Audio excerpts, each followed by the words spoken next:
all right, I get it. I get it. Everyone is tired of Israeli elections, not least the Israeli public, and not least Israeli reporters and other foreign reporters who have to cover the Israeli elections.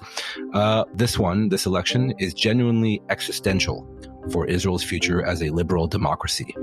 It's true that Israel is stuck in a deep political crisis, a kind of Groundhog Day, but with no fuzzy animals or Bill Murray. And instead, we have one campaign after another, until maybe the end of time.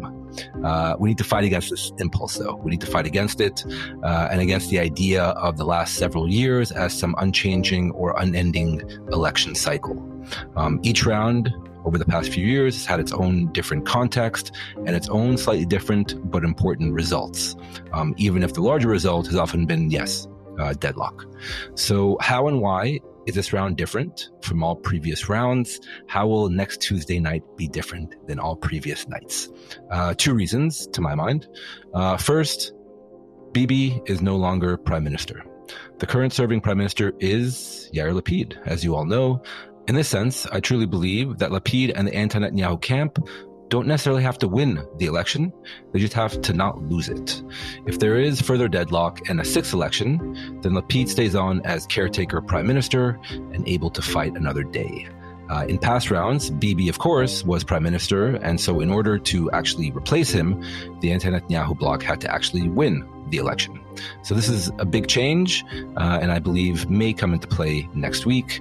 And the second reason why this round is so different than previous rounds, the pro-Netanyahu bloc. The pro-Netanyahu bloc is different. In previous rounds, you had perhaps a more moderate senior Likud membership and a more moderate right-wing parties that were part of Bibi's bloc. Think Naftali Bennett's Yamina party, RIP. Basically, politicians not completely and totally beholden to the wishes of the dear leader. This time, the Likud has been purged, with Netanyahu loyalists elevated to the senior reaches of the party, and anyone with even an inkling of independent thought pushed way down the list or retired altogether. And also look at the party just to the right of Likud, religious Zionism, led by Bezalel Smotrich and the Kahanist Itamar Ben-Gvir. They are clear and present dangers, I'd argue, to Israeli democracy. They are in lockstep with Netanyahu about quashing the independent Israeli judiciary and any kind of checks and balance over government decisions. They are even more extreme, we should add, in terms of their policies vis-a-vis Arab Israelis and Palestinians in the West Bank and in terms of settlement construction.